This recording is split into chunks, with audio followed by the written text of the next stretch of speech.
बिस्मिल्लाहिर्रहमानिर्रहीम, अस्सलाम वालेकुम।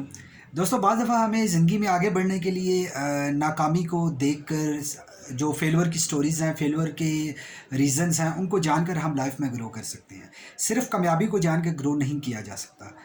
आप लोगों को बताऊँगा कि अगर आप मार्केटिंग के बहुत बड़े बजट आप मार्केटिंग के लिए रखते हैं, सेल्स की टीम के लिए रखते हैं।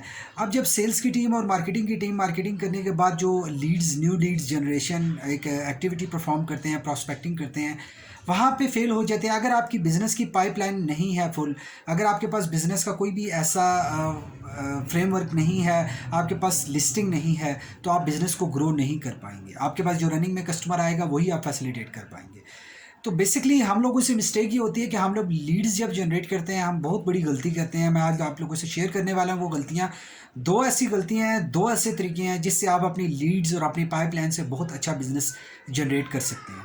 आगे बढ़ने से पहले आप लोगों से रिक्वेस्ट है कि अगर आप हमारे चैनल पे न्यू हैं तो प्लीज़ चैनल को सब्सक्राइब करके और हमें कमेंट्स के ज़रिए अपनी कीमती राय से ज़रूर आगाह किया करें। इस चैनल से आपकी personal life, professional life, business life और फाइनेंशियल लाइफ में बहुत हेल्प होने वाली है। आप मार्केटिंग को सीख रहे हैं, आप हमारी प्लेलिस्ट में जाके मज़ीद मार्केटिंग की टिप्स एंड टेक्निक्स को सीख सकते हैं। अच्छा, पहली गलती हम ये करते हैं कि हम किसी टाइम भी पूरे दिन में हम लीड्स जनरेट करने के लिए, प्रॉस्पेक्टिंग करने के लिए हम अंधाधुंध प्रॉस्पेक्टिंग शुरू कर देते हैं। दोस्तों, याद रखिएगा, न्यू लीड्स प्रॉस्पेक्टिंग के लिए रिसर्च ये कहती है सबसे बेस्ट टाइम मॉर्निंग का 11 बजे का है।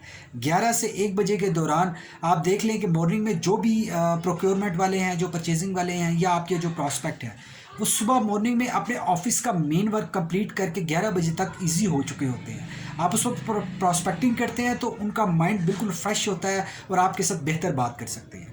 अब शाम का टाइम जो उनकी फॉलोअप का है, फॉलोअप्स के लिए शाम का 4 बजे का टाइम बेस्ट है, क्योंकि पूरे दिन के काम वगैरह करके फ्री हो चुके होते हैं, पूरे दिन के जो डिसीजंस होते हैं वो ले चुके होते हैं। अब एंड में 4 बजे का टाइम जो होता है वो डिसीजन के लिए बहुत बेहतरीन होता है। वहाँ पे जब बिल्कुल इजी हो चुका होता है आपका प्रोस्पेक्ट, आप उससे बात करके, आप फॉलो अप करके नेक्स्ट टाइम ले सकते हैं, मीटिंग का टाइम ले सकते हैं। वो इजी पूरे दिन के स्केड्यूल में वो अपने टाइम को मैनेज करके आपको बता सकता है कि नेक्स्ट मीटिंग को कब कंडक्ट कर सकते हैं।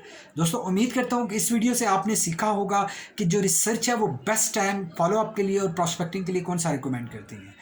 दोस्तों, अगर वीडियो पसंद आई तो प्लीज़ वीडियो को लाइक करके हमें कमेंट्स के ज़रिए अपनी कीमती राय से ज़रूर आगाह किया करें। Thank you very much for watching this video.